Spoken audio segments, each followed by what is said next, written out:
అద్దంలా ఉండాలి. ఒక ముసలాయన రోజు అద్దం తుడుస్తూ కనిపించాడు. ఇది గమనించిన ఒక యువకుడు, తాతయ్యా, ఈ అద్దంలో ఏం కనిపిస్తుంది అని అడిగాడు. నువ్వు చూస్తే నిన్ను చూపెడుతుంది, నేను చూస్తే నన్ను చూపెడుతుంది అన్నారు తాతయ్య. అయితే ప్రత్యేకమైన అద్దమైతే కాదుగా, మరి ఎందుకు అంత జాగ్రత్త అన్నాడు.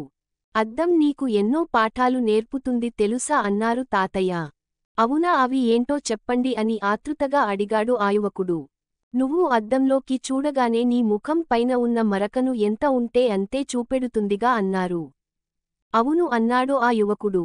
ఎక్కువగానో తక్కువగానే చూపదుగా అన్నారు. అవును తాతయ్య అన్నాడు. అద్దంలాగా నువ్వు కూడా నీ స్నేహితులకు నీతోబుట్టువులకు ఉన్నది ఉన్నట్టుగా చెప్పాలి అని అర్థం. తప్పైతే తప్పని, ఒప్పైతే ఒప్పని, అంతేకాని ఎక్కువ తక్కువగా ఇంకేదో ఊహించి చెప్పకూడదు అన్నారు. ఇది మొదటి పాఠం.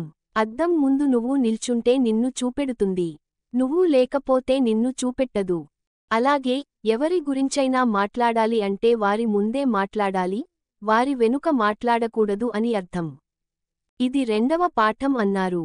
అద్దం మన ముఖంపైన ఉన్న మరకను చూపెట్టిందని కోపంతో ఆ అద్దాన్ని పగలకొట్టం కదా, అలా ఎవరైనా మన లోపాన్ని మనకు చెప్పినప్పుడు కోపం తెచ్చుకోకుండా మనలోని లోపాన్ని సరిచేసుకోవాలి అని చెబుతుంది. ఇది మూడవ పాఠం అన్నారు తాతయ్య.